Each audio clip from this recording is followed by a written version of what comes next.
আজকের দেখলাম আপনার নামে ফেসবুকে নানা ধরনের প্রচারণা চলতেছে, কেউ বলতেছে আপনি শিবিরের লোক, নানা ধরনের। হ্যাঁ, ফেসবুকে এটাও দেখলাম মার্ক জাকারবার্গ শিবিরের লোক। তো আমি এই সব ব্যাপারে সত্য উদ্ঘাটনের অপেক্ষায় আছি। এটা পরিষ্কারভাবে আমাদের আইন এবং সংবিধানের লঙ্ঘন। আমাদের প্রত্যেকের মত প্রকাশের সমাবেশের অধিকার আছে।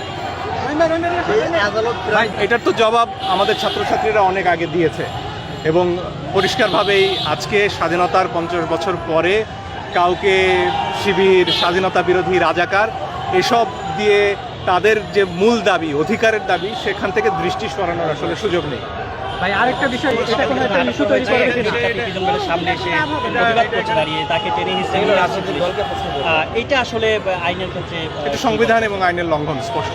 ভাইয়ের আরেকটা বিষয় বলি, এর আগেও আপনার যেসব কর্মসূচি যেখানে পালন হয়েছে সেগুলো হয়তো আইনের লঙ্ঘন বলে আপনারা বলেছেন।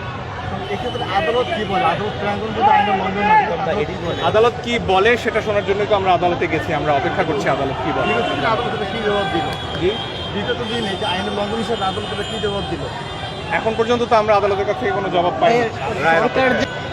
যখন নিরীহ শিক্ষার্থীরা যারা আন্দোলন করতে নেমেছেন শান্তিপূর্ণভাবে, তাদের উপর যখন গুলি চলে, তখন এর ভিন্ন কিছু ভাবার তো সুযোগ। এটার তো জবাব আমাদের ছাত্রছাত্রীরা অনেক আগে দিয়েছে এবং পরিষ্কারভাবেই আজকে স্বাধীনতার 50 বছর পরে কাউকে শিবির, স্বাধীনতা বিরোধী, রাজাকার এসব দিয়ে তাদের যে মূল দাবি, অধিকারের দাবি, সেখান থেকে দৃষ্টি সরানোর আসলে সুযোগ নেই।